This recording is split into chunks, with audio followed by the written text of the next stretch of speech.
সবাইকে শুভেচ্ছা SahedTube।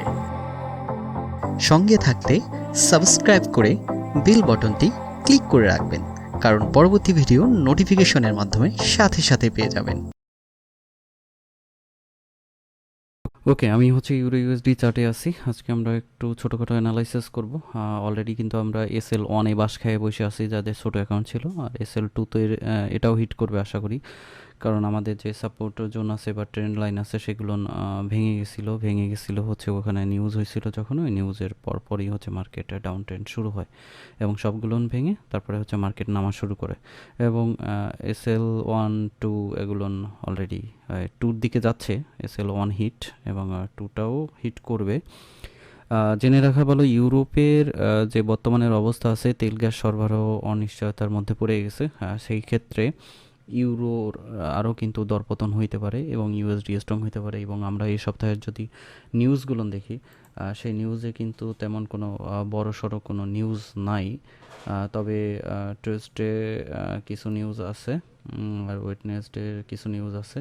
এ বাদে তেমন মানে হাই ইম্প্যাক্ট নিউজ আমি দেখতেছি না। জেবিপি রিলেটেড কিছু নিউজ আছে, বাট ওভারঅল দিক থেকে দেখলে ইউএসডি আরও স্ট্রং হওয়ার সম্ভাবনা বেশি। তো আমি এখান থেকে যদি ধরি এবং এগুলো যদি আমি তুলে ফেলাই, জাস্ট এ মিনিট। আরেকটা বিষয় হচ্ছে, মার্কেটে অ্যানালাইসিসে সবসময় প্রফিট হবে এরকমের কোনো কথা নয়, লাভ লস থাকবে। লাভ লস হিসাবে মাস শেষে প্রফিট আসে কিনা সেটা হচ্ছে দেখার বিষয়। তো অ্যানালাইসিসে দেখা যাবে যে আপনি আপনার মতন করে নিচ্ছেন, আমি আমার মতন করে নিচ্ছি, এবং এখান থেকে কিন্তু ওই যে যে জায়গাগুলোন বলছি এই জায়গাগুলোনই হচ্ছে main stop loss take profit থেকে এইভাবে কিন্তু লাভ লস করে একটা মাস শেষে প্রফিট আসে। যেটা বলছিলাম যে ট্রেন্ড লাইন যদি ব্রেক করে এবং সাপোর্ট রেসিস্ট্যান্সের জোনগুলো ছিল, দ্যাটস মিন হচ্ছে এই সব জায়গা যদি ব্রেক করে তাহলে নিচের দিকে যাওয়ার সম্ভাবনা ছিল, এবং সেটাই হয়েছে। এবং এটা হয়েছে কী কারণে? নিউজ হয়েছিল তখন একটা বড়, ওই নিউজের পরিপ্রেক্ষিতে হচ্ছে মার্কেট হচ্ছে ডাউন ট্রেন্ড শুরু হয় এবং এখন পর্যন্ত ডাউন ট্রেন্ডে আছেন। এখন যে লেভেলটা আছে এই লেভেলটা কিন্তু আমাদের একটা সাপোর্ট জোন, এবং এখান থেকে যদি ব্রেক করে তাহলে আমাদের নিচের দিকে চলে যাবে। কত দূর যাইতে পারে সেটা দেখার চেষ্টা করব। যেমন এই যে অবস্থানটা আছে, এটা আমি হচ্ছে 1 ঘন্টার চার্টে আছি। আমি এখানে আর একটা ইন্ডিকেট করব।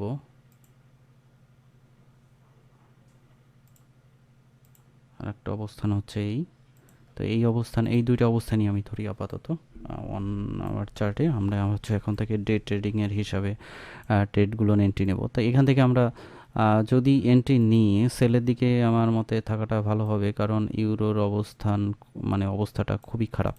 ইউরোর যে বর্তমান অবস্থা আছে, তবে এই সপ্তাহে তেমন কোনো ভালো দিক দেখতেছি না ইউরোর।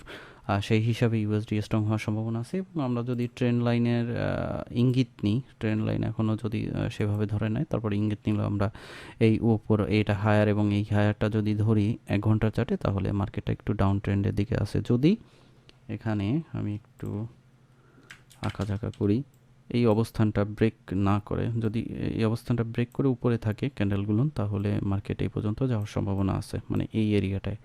এখান থেকে আবার ব্যাক করতে পারে, দ্যাটস ইট। বাট এই এরিয়াটা যদি ক্রস করে তাহলে মার্কেটটা আমরা এখানে চলে আসবে, এই লেভেলটা আমরা ধরতে পারি। সো আমাদের দেখতে হবে এই ক্যান্ডেলগুলো, যে ক্যান্ডেলগুলো আছে, এই ক্যান্ডেলগুলো যখন নিচে পড়া শুরু করবে তখন আমরা এন্ট্রি নিতে পারি সেলের জন্য, এবং আমরা টেক প্রফিট এই পর্যন্ত নিয়ে নিতে পারি। আর আমাদের এসএল তখন থাকবে হচ্ছে এই উপরের এই লেভেলটা, যদি আপনি সংক্ষিপ্তভাবে করতে চান। আর এইটাকে আপনি এসএলটাকে যদি আরও স্ট্রং করতে চান তাহলে এই লেভেলটাই আপনি এসএল রাখতে পারেন। তো এইভাবেই হচ্ছে মার্কেটের দিকে আমাদের অগ্রসর হইতে হবে যদি আমরা এন্ট্রি নিয়ে থাকি এই সপ্তাহে সেই ক্ষেত্রে। তবে আমি বারবার ইউরো ইউএসডিটা নিয়ে আপনাদের সাথে কথা বলি এই কারণে, ইউরো ইউএসডিটা নিয়ে যদি পড়ে থাকেন এখান থেকে ভালো একটা প্রফিট বের করে নিয়ে আসতে পারবেন। সো আমরা এখানে যে জিনিসটা দেখলাম এবং বুঝলাম সেটা হচ্ছে, এই যে এরিয়াটা আছে বর্তমানে, এই এরিয়াটার উপরে যদি ক্যান্ডেলগুলো যায় তাহলে আমরা বাইয়ের দিকে নিব, এবং আমার টিপি থাকবে এখানে এবং এসএলটা থাকবে এই লেভেলে। আর যদি এই ক্যান্ডেলগুলো নিচের দিকে চলে আসে, দ্যাটস মিন এই জায়গাটা ক্রস করে নিচের দিকে আসে, এই জায়গাটা অবস্থান করে, তাহলে আমরা সেলের দিকে থাকবো এবং ইউএসডি স্ট্রং হওয়ার পসিবিলিটি বেশি। সো আমরা টিপি এ পর্যন্ত ধরতে পারি। এ পর্যন্ত যদি আমরা টিপি নিই, আমাদের এসএল পজিশনটা থাকবে এইটার উপরে আর নতুবা এইটার উপরে। আমরা সেই হিসাবে ধরে এই উপরেরটাই রাখা বেটার হবে, এই সাপোর্ট জোনটা, এই এরিয়াটা রাখা আমরা টিপি সেলের দিকে যদি থাকি তাহলে আমরা এই লেভেলটা ধরে প্রফিট নিয়ে বের হয়ে আসতে পারি। কিন্তু এখানে একটা জিনিস বলে রাখি, মার্কেটে হয়তোবা ইউরোপিয়ান কান্ট্রিতে যে তেল গ্যাসের যে সমস্যাটা সৃষ্টি হয়েছে, এই পরিপ্রেক্ষিতে মার্কেট কিছুটা ইউরো দেখা যাচ্ছে উইক থাকতে পারে, বাট হঠাৎ করে আবার এমন কোনো নিউজ হয়ে গেল সেই ক্ষেত্রে মার্কেটটা আপের দিকে যাওয়ার সম্ভাবনাও বেশি। বড় অ্যানালাইসিস বলতে আমরা যদি ডিপলি অ্যানালাইসিসের দিকে যাই তাহলে আমাদের অবস্থানটা আছে কত 0.97390-তে। এই অবস্থান থেকে আসলে আমি কখনো সেল নেওয়ার জন্য উদ্বুদ্ধ করি না। এই অবস্থানগুলো থেকে আমি সেল নেওয়ার জন্য কখনোই বলি না যে এই অবস্থান থেকে সেল নিলে ভালো হবে, কারণ এই সব অবস্থানগুলো হচ্ছে মার্কেট নির্দেশনা করে আপের দিকে যাওয়ার। তো আমি যদি একটু লংয়ের দিকে যাই তাহলে দেখেন আমার সর্বোচ্চ নাম ছিল কোথায়, আমার সর্বোচ্চ নাম ছিল এই পর্যন্ত এই হিসাবে। তাহলে এখানে যে রেশিওটা আছে, এই রেশিওটা আছে, এখানে বাধা আছে একটা, এইটা দুইটা।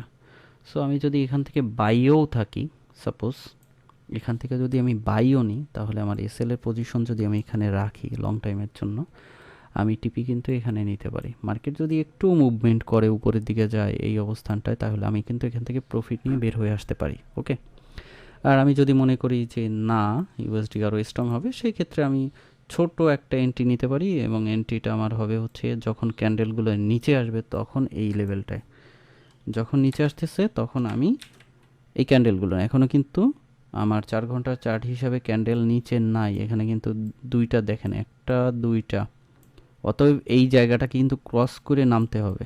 নামার পরে আপনি কিন্তু সেল এন্ট্রি নিতে পারেন, তার টিপি হবে এই পর্যন্ত, মানে এখনও কিন্তু কনফার্মেশন পাই নাই আমরা সেল এন্ট্রি নিব। আমার যদি আগের অ্যানালাইসিসটা দেখেন, আগের অ্যানালাইসিসে কিন্তু আমি এখন পর্যন্ত বাইতে আছি, আমার লং যে অ্যাকাউন্টটা আছে, বড় অ্যাকাউন্ট আছে, সেটা কিন্তু বাইতে আছে আমার, কিন্তু এসএলটা এখনও হিট করে নাই, এসএল 2টা, এসএল অন হিট করছে শর্ট অ্যাকাউন্টে।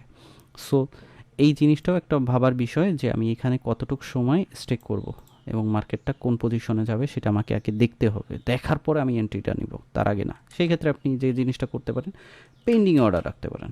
আমি এখানে একটা পেন্ডিং অর্ডার রাখতে পারি এই লেভেলটায়, এই লেভেলে যদি আমি একটা পেন্ডিং অর্ডার রাখি সেল, তাহলে আমি এই পর্যন্ত টিপিটা নিতে পারি। টিপি বেশি নেওয়া যাবে না কারণ সেলের দিকে, তো এখান থেকে টিপি নিতে পারি। আমার এই সেলটা তখন আমি রাখলাম এইখানে। ওকে, বা এসএল আপনি যদি শর্টের হিসাবে রাখেন, ট্রেন লাইনটা মনে করেন যে এই ছোট ট্রেন লাইনটা ফলো করে, তাহলে এসএল এইখানেও রাখা যাইতে পারে, মানে শর্টের মধ্যে আমি বের হয়ে আসবো। তবে ওভারঅল দিক থেকে যদি আমি দেখি তাহলে আমি অপেক্ষা করব মার্কেটের এই ক্যান্ডেলটা যদি এর উপরে আসে, তারপরে আমি একটা বাই নেব, এবং বাইয়ের পজিশন আমি এখানেও রাখতে পারি, টিপি 1, টিপি 2 রাখতে পারি, টিপি 3ও রাখতে পারি। এইটা হবে বুদ্ধিমানের কাজ, উপরে গেলে বাই নেওয়ার বা এটার নিচে আসলে সেল নেওয়ার। এখন যে অবস্থানে আছে এখান থেকে এন্ট্রিটা মানে একটু খিস মাইরা থাকাটাই বেটার, কারণ আমাকে নির্দেশনা না দেওয়া পর্যন্ত কিন্তু আমি নিতে পারবো না। তো ইউরো ইউএসডি সংক্ষিপ্তভাবে আজকে এতটুকু আপনাদের বুঝাইলাম। প্রতিদিনই হচ্ছে অ্যানালাইসিস দেওয়ার চেষ্টা করতেছি, যদি দিতে পারি, কারণ আমি এখন যে অ্যানালাইসিসগুলো দেবো সেগুলো হচ্ছে ডে হিসাবে থাকবে, দিন হিসাবে, উইকলি হিসাবে দিব না। আর আপনারা গোল্ডের জন্য অনেক রিকোয়েস্ট করতেছেন, ওটাও আমি দিতে পারি, দেখা যাক কী হয়। তো ভালো থাকবেন, আল্লাহ হাফেজ।